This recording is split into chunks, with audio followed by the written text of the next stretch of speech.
আমাদের উপপাদ্য 34 হয়ে গেছিলো। আমি উপপাদ্য আমি তোমাদের এখন হচ্ছে উপপাদ্য 34-এর যে প্রয়োগগুলো আছে আর এক্সট্রা জ্যামিতি আছে সেইগুলো বলছি, সাথে উপপাদ্য 35টাও আজকে বলব।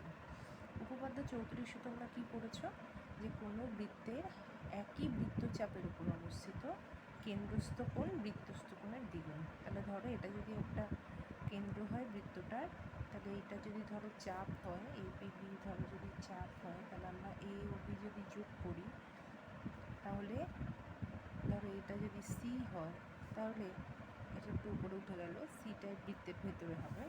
তাহলে এপিবি বৃত্তচাপের উপর অবস্থিত কেন্দ্রস্থ কোণ হচ্ছে এ ও বি। আমরা যদি এটাকে যোগ করে দিই, আঁকড়াতে আমাদের বুঝতে সুবিধা হয়, কেন্দ্রস্থ কোণ এ ও বি আর বৃত্তস্থ কোণ এসিবি। তাহলে আমরা শিখেছি হচ্ছে A O B equal to 2 into ACB. ঠিক আছে, এবার এখানে যে প্রয়োগগুলো আছে মূলত এর উপরেই আছে। যেমন ধরো প্রথমটা দিয়েছে যে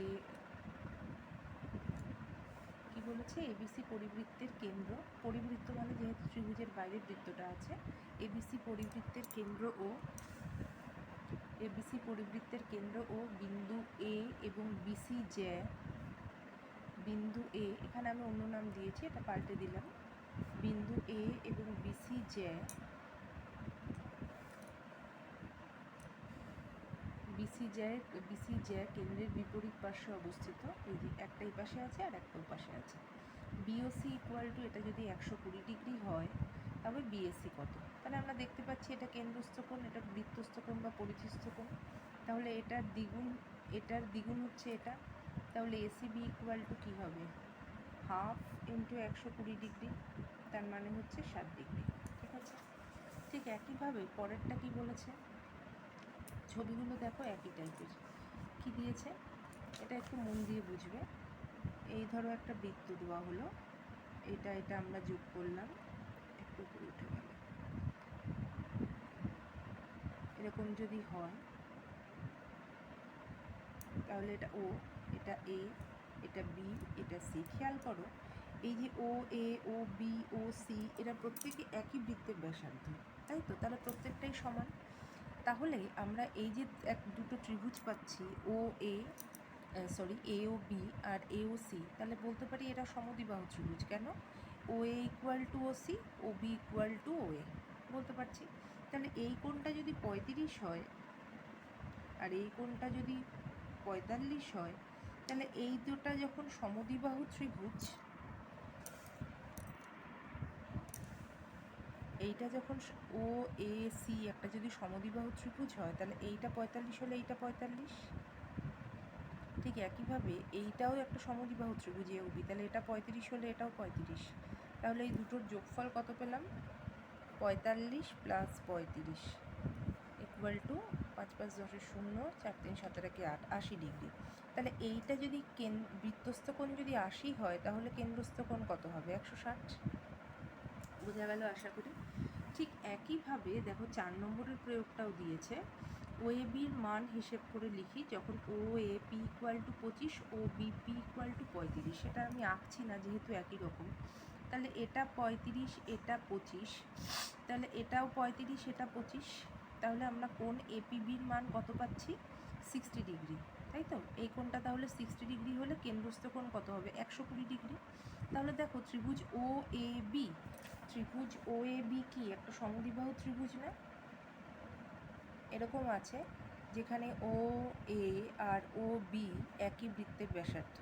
তাহলে এটা যদি 120 হয়, তাহলে বাকি কোণ দুটোর সমষ্টি 60 ডিগ্রি এবং এরা সমান কোণ, তাহলে প্রত্যেকে 30 ডিগ্রি করে। আশা করি বোঝা গেল। এইবারে দেখো প্রয়োগ 5। প্রয়োগ 5টা দেখো, এইটা তো মুখে মুখেই হয়ে যাবে। প্রয়োগ 5 দেখো কি দিয়েছে, আমরা জানি এই পুরো কোণটার মান কত, 120 ডিগ্রি, 360 ডিগ্রি। তো এই যে পুরো একটা সার্কেল যদি হয়, তার কেন্দ্রের কোণটা কত হয়, 60 ডিগ্রি, 360 ডিগ্রি। তাহলে এইটা 140, এইটা 100, তাহলে দুটোর যোগফল 240। তাহলে নিচের অংশটা কত হবে, 360 মাইনাস 240, তাহলে 120। তাহলে কেন্দ্রস্থ কোণ যদি 120 হয়, বৃত্তস্থ কোণ কত হবে, 60 ডিগ্রি। এইটা দেখো, এইটা একটু অন্যরকম, এটা আমি একটু এঁকে বলি, তোমাদের বুঝতে সুবিধা হবে।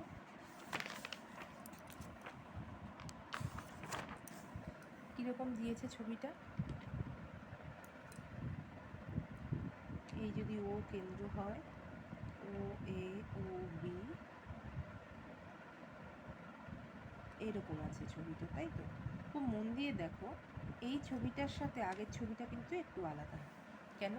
আমাদের একই বৃত্তচাপের উপর অবস্থিত কেন্দ্রস্থ কোণ যখন এটা হবে, তখন ওরই অভিমুখে এই যে বৃত্তচাপের উপর অবস্থিত ওর উল্টো দিকে থাকে, তো এই জ্যা আর এই পরিধিস্থ কোণের শীর্ষবিন্দু কী হয়, উল্টো দিকে থাকে। আমরা যদি এবিকে যোগ করি, কিন্তু দেখো দুটো এই উল্টো দিকে নেই।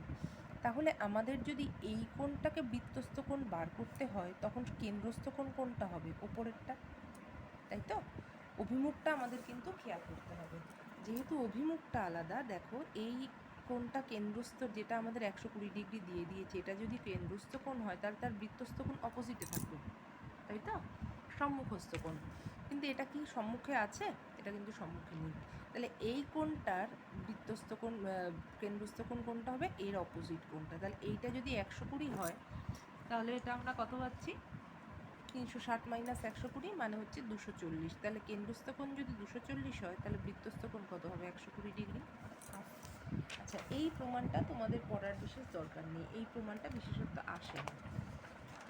আচ্ছা, এই যে অনুশীলনী আমি তোমাদের সবার শেষে ধীরে ধীরে করাবো। এখন আগে আমি উপপাদ্যগুলো তোমাদের একটু পড়িয়ে নিতে চাই। আচ্ছা, এইবারে দেখো, এই উপপাদ্যটাও খুব কমন উপপাদ্য। কি দিয়েছে? একই বৃত্তাংশস্থ কোণ সমান, অর্থাৎ একই বৃত্তাংশের মধ্যে অবস্থিত কোণ সমান। কি বলছে?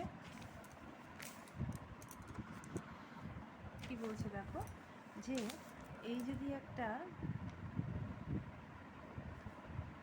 ধরো এ বি একটা জ্যা, ঠিক আছে, কেন্দ্র হচ্ছে ও, তাহলে আমরা ও এ বি এটা হচ্ছে কেন্দ্রস্থ কোণ।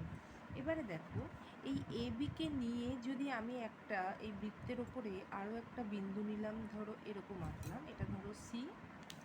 ঠিক একইভাবে এ বিকে নিয়েই আর একটা কোণ আঁকলাম, আর একটা ধরো আঁকলাম হচ্ছে A C D, A D B, আর একটা কোণ পেলাম এ সি বি। আমাদের দেখাতে বলেছে যে কোণ A C D equal to, sorry, কোণ A C B equal to কোণ এ ডি বি, এটা আমাদের দেখাতে বলেছে।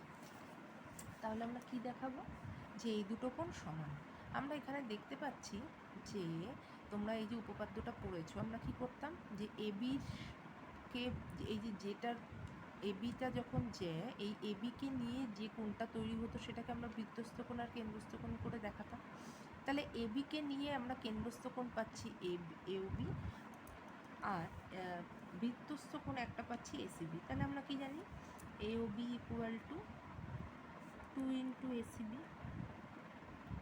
ঠিক একইভাবে আবার এপিবির একই পাশে অবস্থিত কেন্দ্রস্থ কোণ এওবি, বৃত্তস্থ কোণ এডিবি। তাহলে এখান থেকেও আমরা কি পাচ্ছি? AOB equal to 2 into ADB. তাহলে এই দুটোকে যদি সমান, তো তাহলে সমান করলে আমরা কি পাচ্ছি? ACB equal to ADB. এটাই আমাদের প্রমাণ করতে দিয়েছে, ঠিক আছে? এই অঙ্কগুলো কিন্তু আমাদেরকে মন দিয়ে করতে হবে। আমি তোমাদেরকে শুধু প্রয়োগ যেগুলো আছে সেগুলোই বলছি, আজকে এই প্রয়োগটা পর্যন্তই বলবো। দেখো এটা কি বলেছে, যে এই যে টাইপের শর্ট কোয়েশ্চেন, এগুলো কিন্তু ভীষণ আসে পরীক্ষায়, তোমরা খুব মন দিয়ে এগুলো করবে। ছবি দেখে এক্সের মান নির্ণয় করি। আচ্ছা, দেখো কি দিয়েছে। আমরা যখনই এই যে ছবিটা এরকম আসছে, একটা ছবি যখনই আমরা দেখব যে একই জ্যায়ের উপর এইখানে একটা কোণ, আবার এইখানে একটা কোণ, তখন এটা আঁকাটা আমার সরে গেল, তখন এই দুটো কোণ সবসময় একই বৃত্তাংশস্থ কোণ, ঠিক আছে? এটা কিন্তু আমাদের খেয়াল রাখতে হবে। এটা কিন্তু টিপস তোমাদের জন্য, আমি একবারেই বলে দিলাম যে এইটা কিন্তু সবসময় তখন এই দুটো কোণ সমান হবে যখন বেসটা সমান, ঠিক আছে? তাহলে কি বলছে, যে A P C B D, এখানে হচ্ছে কেন্দ্র ও, এটা 40 ডিগ্রি, এটাকে বলেছে 100 ডিগ্রি, আমাদের বার করতে দিয়েছে কোণ এক্স, ঠিক আছে? দেখো এটা কতটা ইজি।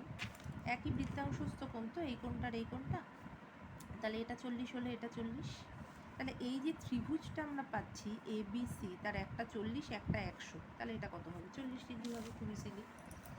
আচ্ছা, পরেরটা কি দিয়েছে দেখো, পরেরটা এই যে এই অঙ্কটা দিয়েছে, এটা কি দিয়েছে দেখো, এডি বৃত্তচাপের, এই যে এডিটা যদি আমরা ভূমি জ্যা ধরি, তাহলে এই 80 ডিগ্রি আর এই কোণটা কি হবে? একই বৃত্তাংশস্থ কোণ, তাই তো? এই যে এই কোণটা, কোণ এ বি ই, এই কোণটা 80 ডিগ্রি, তাহলে এইটা 80 ডিগ্রি আর একই সরলরেখার উপর অবস্থিত, এটা যদি 140 হয় তাহলে এইটুকু 40, তাহলে এটা 80 এটা 40, তাহলে এক্সের মান পেয়ে গেলাম। ঠিক আছে। আচ্ছা, এবার পাশের ছবিটা দেখো, 9 নম্বরটা কি দিয়েছে, যে বিডিসি 50 ডিগ্রি এপিবি। আচ্ছা, এখান থেকেই বলি যে বিডিসি, আমরা প্রথমে আগে বলে নিই যে কোন বিডিসি আর কোন সিএবি এরা একই বৃত্তাংশস্থ কোণ। ঠিক একইভাবে বলতে পারি কোন এসিডি আর কোন এবিডি এরাও একই বৃত্তাংশস্থ কোণ, তাই তো? তাহলে এখানে আমরা কি পাচ্ছি, আগে আমাদের যেটা যেটা দিয়েছে বিডিসি, তাহলে এটা যদি 50 ডিগ্রি হয় তাহলে বিএসিটাও 50 ডিগ্রি হবে, তাই তো? আবার কোন এ পি বি, এই কোণটা 65 ডিগ্রি বলেছে। আর কি বলেছে? সি বি ডি, এইটা 28, তাহলে এইটাও 28, তাই তো? একই বৃত্তাংশস্থ কোণ।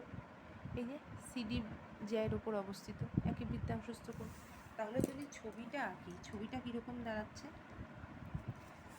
ছবিটা দেখো, এই এই এটা হচ্ছে ডিসি, এটা হচ্ছে AB, A B C D, এই দুটোকে যদি পরস্পর যোগ করলাম, এটা হচ্ছে পি। আচ্ছা, এই কোণটা দিয়েছে 28 ডিগ্রি, তাহলে একই বৃত্তাংশস্থ কোণ কোনটা? এইটা, তাহলে এটাও 28 হবে। ঠিক আছে। এটা 50 ডিগ্রি, তাহলে একই বৃত্তাংশস্থ কোণ কোনটা? এইটা, তাহলে এটাও 50 ডিগ্রি হবে। ঠিক আছে। আর কি দিয়েছে?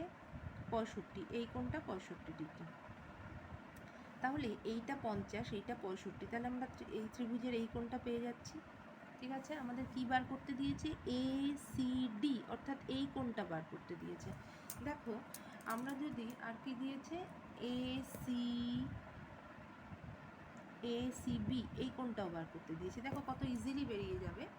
আমরা কি কি পেলাম দেখো, এইটা 28 হলে এইটা 28, এইটা 50 হলে এইটা 50, এইটা 65 বলে দিয়েছে। তাহলে এই কোণটা আমরা কত পাচ্ছি? খুব মন দিয়ে দেখবে, এই কোণটা 50, এই কোণটা 65, তাহলে ত্রিভুজ এ পি বি এ আমরা কি পাচ্ছি? 180 মাইনাস 65 প্লাস 50, তাহলে হলো 180 মাইনাস 5, 6 5 11, 115 ডিগ্রি, তাহলে 5 2 6, তাই তো? তাহলে এটাও 65 ডিগ্রি। তাহলে এইটা যদি 65 ডিগ্রি হয়, কোণ এ বি ডি, কোণ এ বি ডি পেলাম কত? 65 ডিগ্রি। তাহলে দেখো তো, এইটাও 65 হবে না? একই বৃত্তাংশস্থ কোণ। তাহলে কোণ এসিডি, এটাও 65 ডিগ্রি হলো। ঠিক আছে। তাহলে এইটাও যদি 65 ডিগ্রি হয়, এটা 65, এটাও 65। আচ্ছা, তাহলে এটা 28, এটা 28। এবার আর কোনটা বার করতে দিয়েছে আমাদের? সিএডি, সিএডি অলরেডি 28 পেয়ে গেছি। আর কে আছে? এসিডি, এসিডি 65 পেয়ে গেছি। এসিবি, আমাদের খালি এখন বাকি হচ্ছে এই কোণটা, তাই তো? তাহলে এই কোণটা আমরা কত পেতে পারি? দেখো, এই যদি আমরা ত্রিভুজটা নিই, এই যে বড় ত্রিভুজটা বিসিডি, তার একটা 28, একটা 50, তাহলে পাচ্ছি কি? ত্রিভুজ বিসিডি এর কি পাচ্ছি? 28 প্লাস প্লাস 50 প্লাস কোণ বিসিডি ইকুয়াল টু 180। ঠিক আছে। তাহলে বিসিডি পুরোটা হচ্ছে 180 মাইনাস 28 প্লাস 50 মানে হচ্ছে 78 ডিগ্রি। তাহলে হলো কত? 2 8 102। এই 102-এর মধ্যে দেখো 2 7 আর 8 8 কত হলো 7 আর 8 শূন্য 102। আচ্ছা এবার দেখো এই যে এই বিসিডি পুরো কোণটা 102, তার মধ্যে আমরা এসিডি 65 পেয়ে গেছি, তাহলে এসিবি কত হবে?